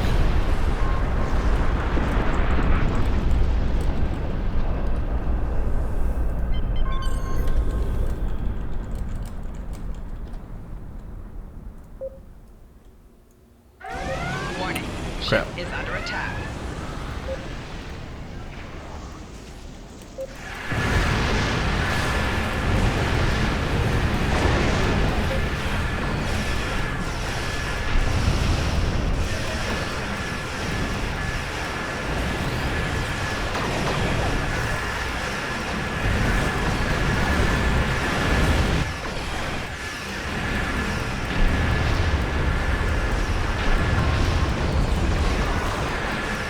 The shipyard is secure.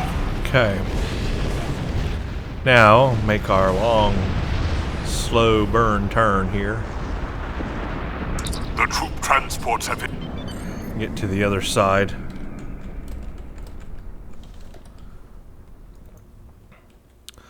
And now we will protect transports.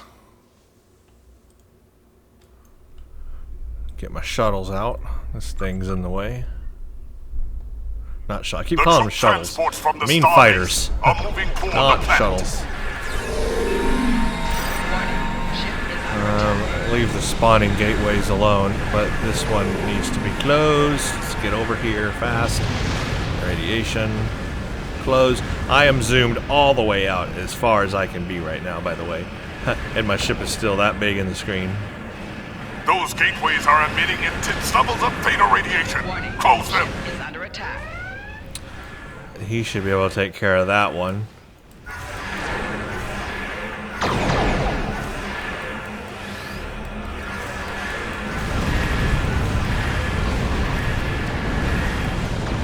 another one that just spawned right there. I need to go back over there. It's probably where it's going to spawn a lot. The troop transports from the starbase are moving toward the planet. I'll kind of stay over here. Should be able to take care of that one.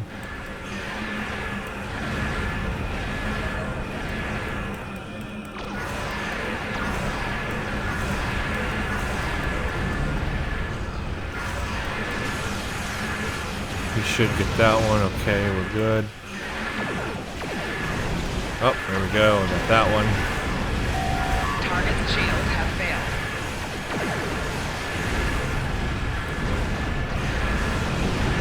Done and done. The troop transports from the Oh, starbase there's another one. are moving toward the planet. Did I get it? Oh, I missed. There we go.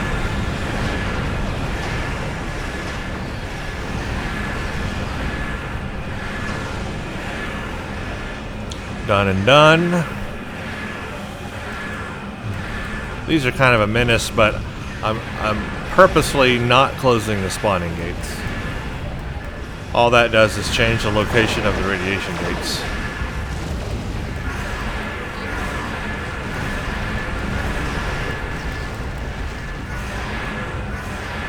There, have lots of lots of gravity wells.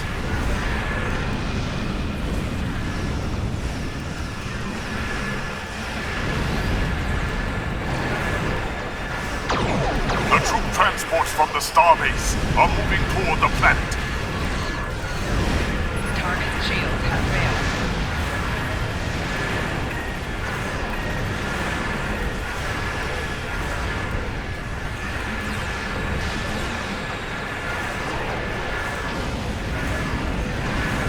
Close that radiation gateway. 3 minutes to go.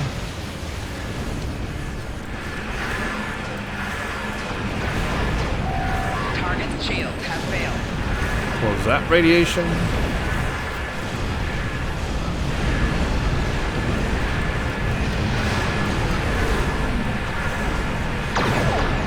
Oop, I didn't mean to close the spawning gate. That was an accident. Oh well. I accidentally clicked the button to close it. I didn't mean to.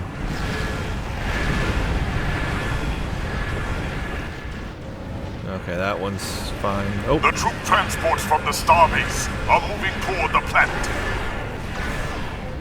Target's shields have failed.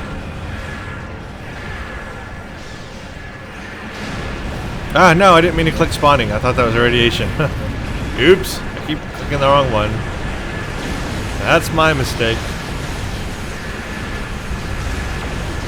It popped up so fast, I thought it was another radiation. Target's shields That's have radiation. failed. Did I get it? Where'd it go?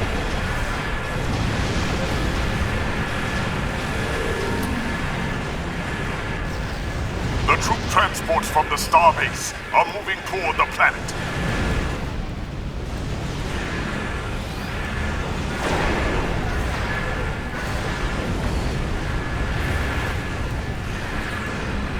Just keep getting my shuttles out. They can take some heat off.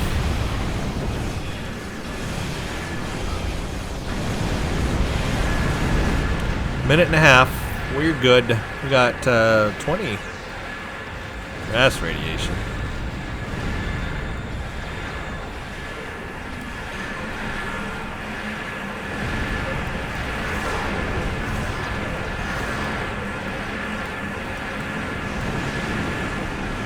Target's shields have failed. 1 minute to go. We're doing good.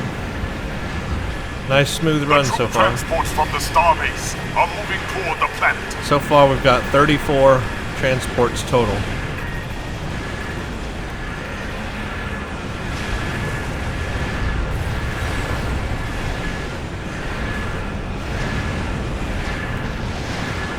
Let's get that one.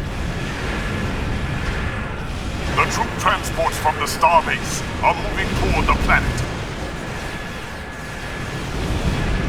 Done and done. 20 seconds left.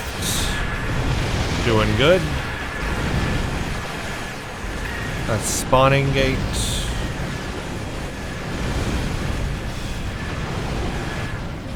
Oh, there's radiation gates.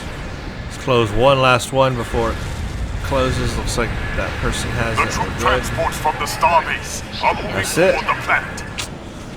I didn't see how many we got there, but I think we got close to 40. So not terrible. I still got fighters out. They're not all dead. Good. I even got some stars on some. So that's good. I'm zoomed all the way out, as you can see. Let's get into position over here for the Herald forces. Just get ready. All my shuttles should catch up to me. They're somewhere out there. Can't even see them. They're so tiny and I'm so big. That's one problem. It's like, where the heck are my fighters at? I don't know. I can't see them. They're too small.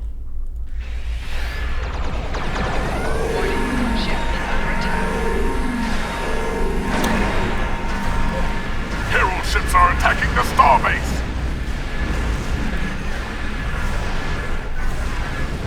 Man, the lag. Woo, my frame rate went way down there.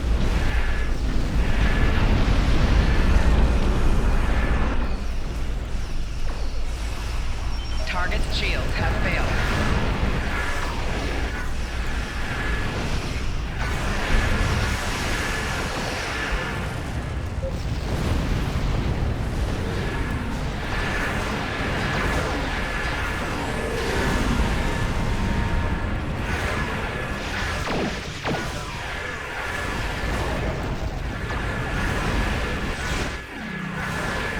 Haven't even used my photonic fleet. I don't really. Well, I used it over there, but I don't really need to here. Look, that thing's already dead. Well, that was great. That was a good run.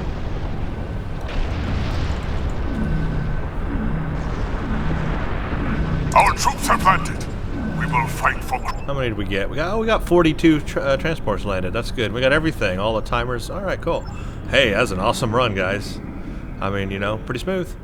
And it does show that this Temporal Dreadnought, this Paradox here, I mean, it can, you know, go with the best of them, you know. Up here against the Heralds, in-game content, no problem. No problem for the Temporal Dreadnought. Okay, guys, stand by as I get the next thing set up. Hello, everybody, and welcome back. So here we go. This is the final thing I'm going to do here. This is our gala, a patrol, where we can more slowly look at each feature of this ship, its abilities, its powers, and see what they actually do to the enemy. The first thing I want to look at, because I'm not sure if it's 100% working, I haven't really noticed it doing anything yet, is the trait, the mastery trait, the 5th mastery trait. This is the unstable anomalies. While the trait is slotted, your gravity well and Tychon drift anomalies will cause heavy kinetic damage in a 5-kilometer area of effect when they expire. This damage is improved by the Starship Particle Generator skill. I do believe I have part gens enabled. Do I not? Yes, I do. I have particle generators maxed out on the skill level. So I should have the maximum ability of that trait working for me. So what we need to look for is on expiration of a gravity well or a Tychon drift within 5 kilometers of it, if the enemy takes kinetic damage from that. So that's one thing we're going to look at.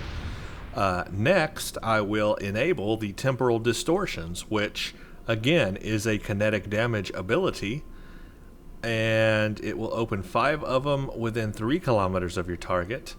This does kinetic damage per half second, ignore shields, and does many things to the foe.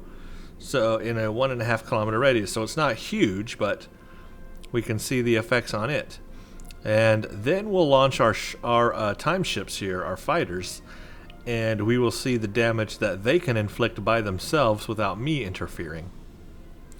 Then, of course, we can fire off the other time abilities which come with the Mobius and the Wells together on this ship, and just, again, remind ourselves what they do. The Mannheim, duplicating my ship, and so forth. And that will show all of the time abilities or temporal abilities of this ship so that you can get a better idea of what the powers do. How does that sound? So let's go in and let's look at that trait as the first thing here. Alright, what I'm going to do is first take out this first wave. So that way we can get more ships in the second wave and look at what the trait does. So I'm not gonna buff anything right now. I'm not even gonna hit any abilities. I'm just gonna fire off naturally. I'm not gonna use any abilities 'cause I don't want to wait on anything to cool down. Okay, I'm zoomed all the way out. Let's just take this out normally. It'll take a little longer, but that's okay. So I'm not using my emergency power to weapon or anything like that. Still doing a lot of damage though without even using any power, bridge officer powers.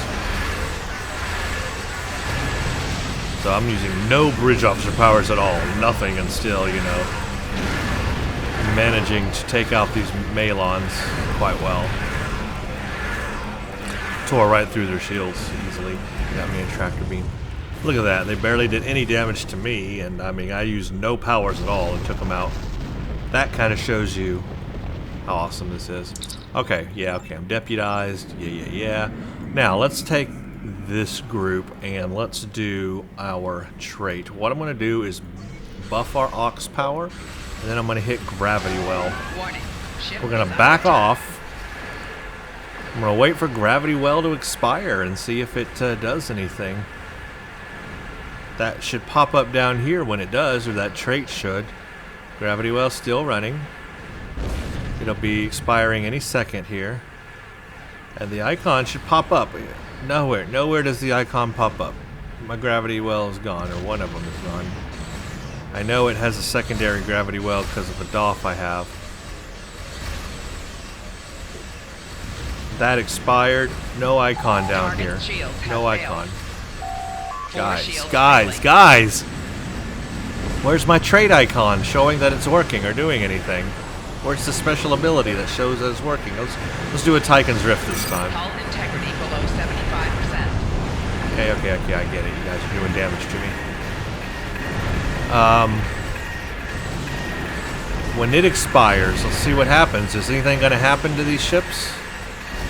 Is anything going to happen to that Malon cruiser when it expires? Nothing. Where's the kinetic damage that's supposed to be happening to that ship upon expiration?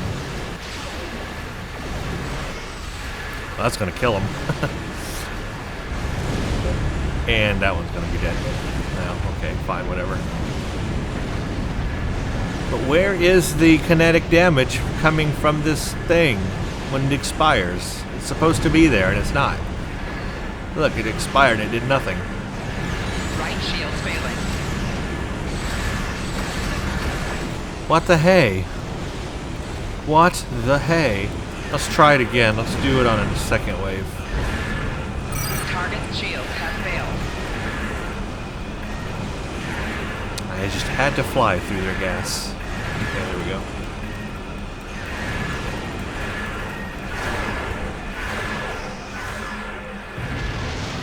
Alright, second wave.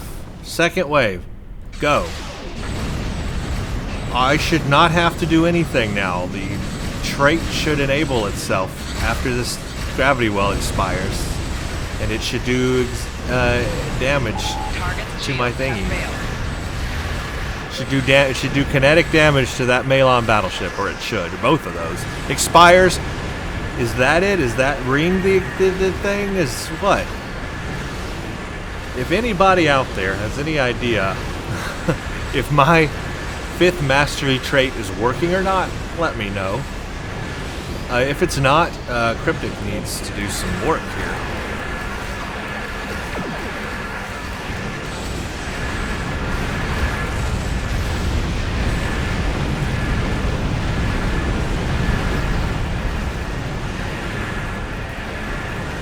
Target's shield has failed.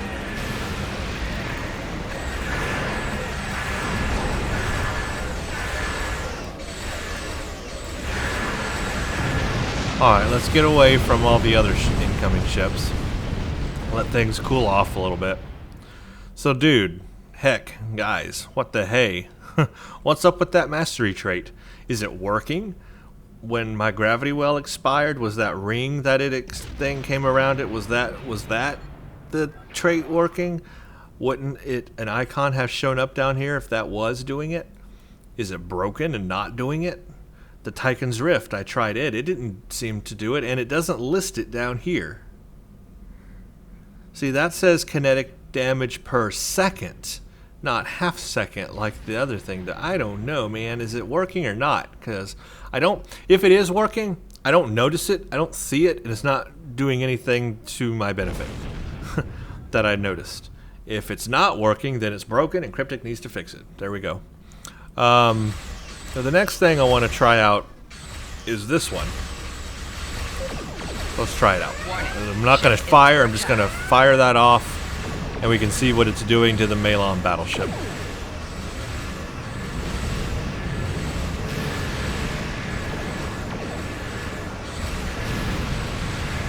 So you can see the damage it's doing. It goes away, and that's it.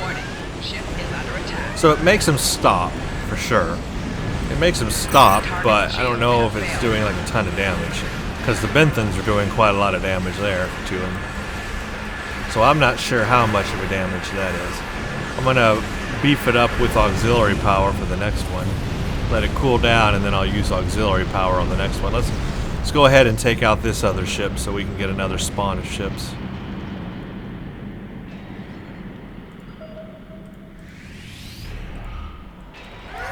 Warning, ship is under attack. Target shields have failed.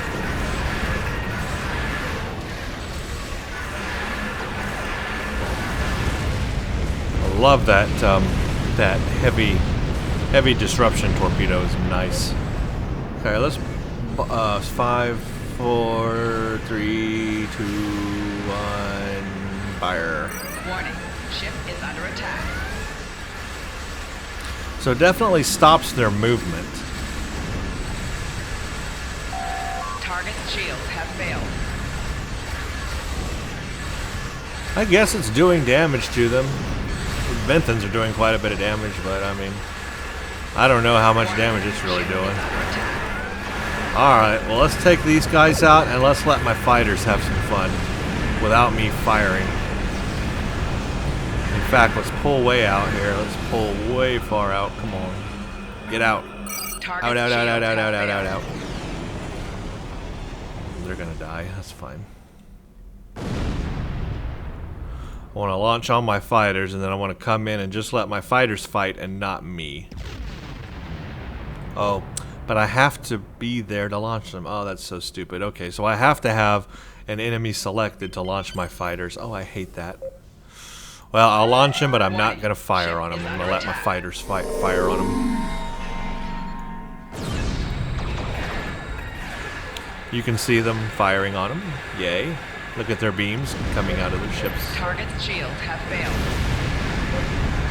Oh, look at that. They are doing some damage on that thing. Warning, ship is under Oh, they're attack. almost dead.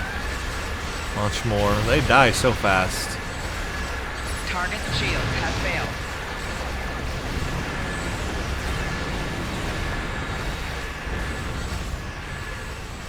I mean, they're doing their thing.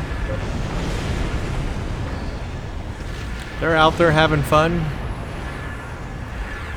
They're having a ball with the Malons. Look at them go. Look at that. They're attacking them. Malon cruiser, see it? There's a, look at that, a volley of torpedoes. Look at that. That is quite cool.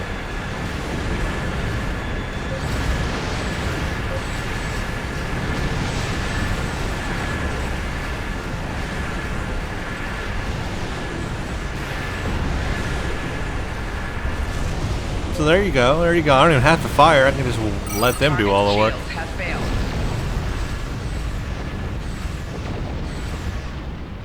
Okay. My fighters aren't too bad. Okay, last round here. So let's use some of my other abilities just so you can see the time abilities here real quick. Where's that other group at? Oh, right on top of them. Ship is under attack. Let us do this one. That kind of slows them down. Here's the Mannheim, where I've got duplicates of my ship. Whoop.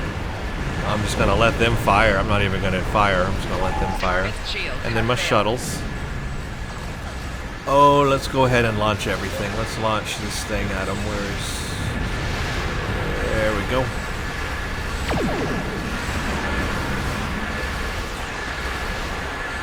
Again, I'm not firing at all right now. Let's even backstep. Going backwards.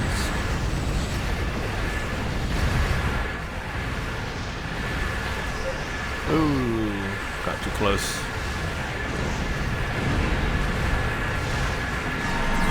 Yeah, get out of the way. Target shields have failed.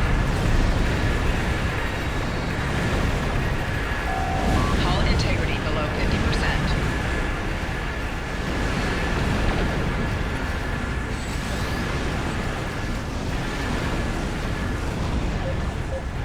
That's the flagship right there. Everybody, attack him!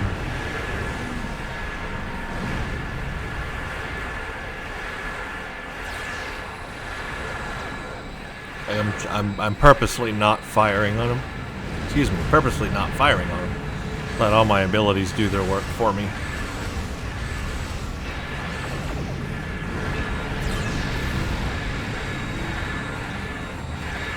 Taking a lot longer on the flagship because it's obviously a lot tougher. Now, did that do anything? Okay, let's do my Tychon's Rift. So again, I want to see about that kinetic damage on expiration. Target shields have failed. Is it going to do kinetic damage on expiration or not? Well, I can't tell because now the flagship's dead. Maybe it did. I saw that ring come out from it, explode on it, just like it did the gravity well. Maybe that's it. Maybe that's all it does. I mean, if it is, it ain't much. Really. Alright. Well, you guys have seen this thing. I've shown this thing now in as much combat as I really need to get the point across. I used its abilities a lot slower here in this patrol to try to really flesh them out and see how they all work. And here's what my conclusion is. A lot of the abilities are subtle. They are. That are native to this ship.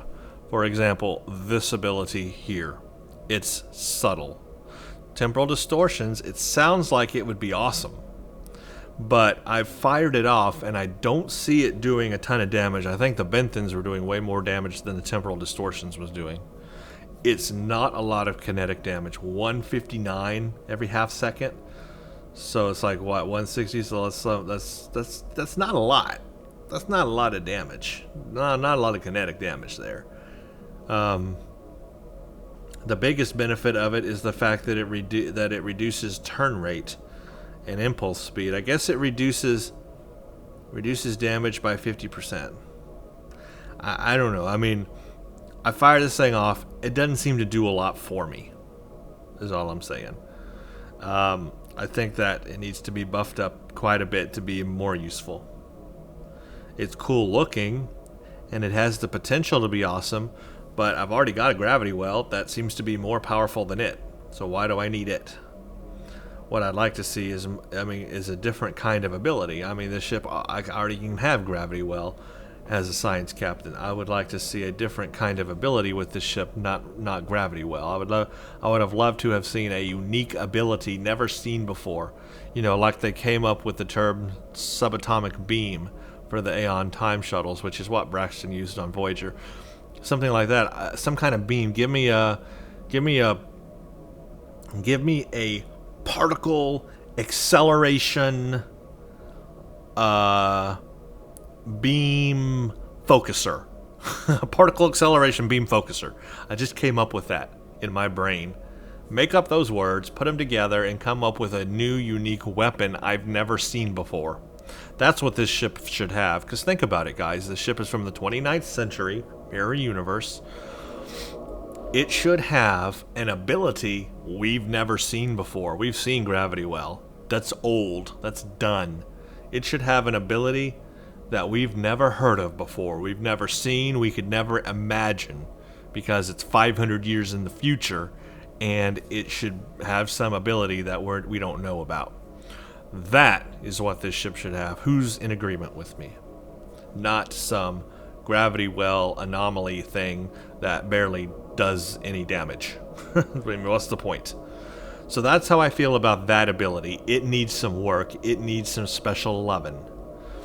That's its native ability. Its native ability needs work. Second to that is the trait. Is this thing even on? Is it working? I don't know. I've I've tried to disable it and re-enable it. If it is doing what it says it's doing, I don't notice the benefits of it. I don't notice that it's making any difference on exploration of a gravity well or a Tychon's Rift. So if I don't notice a difference and it's not helping me in any way, then it's kind of pointless. So either A, this thing is just broken and Cryptic needs to fix it because it's not working, or 2, it is working as intended, but it just doesn't do much. In that case, just like the native ability of these anomalies here, they need to buff up that 5th trait and make it worth something. And again, I don't think it should be related to a gravity well or a Tychon's Rift. That's old. That's dull. They need something new, something creative that should be doing. We're talking a 29th century starship. It needs to have a unique trait that we've never heard of before. It needs to have a unique console ability we've never heard of before. It needs a unique weapon we've never heard of before. That makes sense. So that's how I feel about those abilities. Now, if you have the Mobius and you have the Wells, you can combine the Tippler and the Mannheim to get all those other abilities, like this one, which I love. I love the Temporal Inversion Field. I use it all the time. I love the Mannheim device. I end up using that a lot because I can enable that and Photonic Fleet at the same time. I've got a ton of ships. I've got, my Photonic Fleet 1, 2, 3, and then 4, 5. I've got 5 extra ships helping me. Then if I launch Nimbus at the same time, I got three more ships. Well, I got ships all over the place here. So I love that. I love the Mannheim and all that stuff. And other thing, temporal inversion. But you can only get those on the Mobius or the Wells.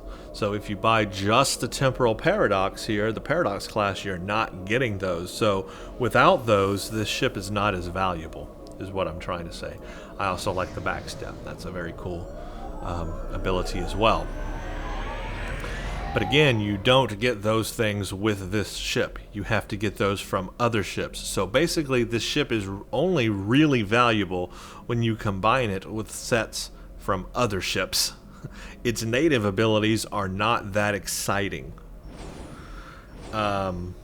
So the shuttles, however, they're very good. I like the fact that it has a hangar bay. And I like the fact that these time ships are pretty good, especially the elite ones from the fleet. They do the job. They are really nice. I like them, and I like the way they look. So A+ on the fighters. It's just everything else. The native console, the native ability of this ship is not enticing. The starship trait is not enticing. I would not spend the money on this ship just to buy the starship trait, to have it on another ship. That would not be a good purchase. The value is not there for that. This ship has more of a value when you combine other sets on it from other ships, like the Mobius and the Wells, where you can have the Tippler and the Mannheim device. Putting those things on this ship makes it more valuable. But if you did not have those other ships and you just bought this ship, I don't think its value is that high. Now, its looks definitely get an A+.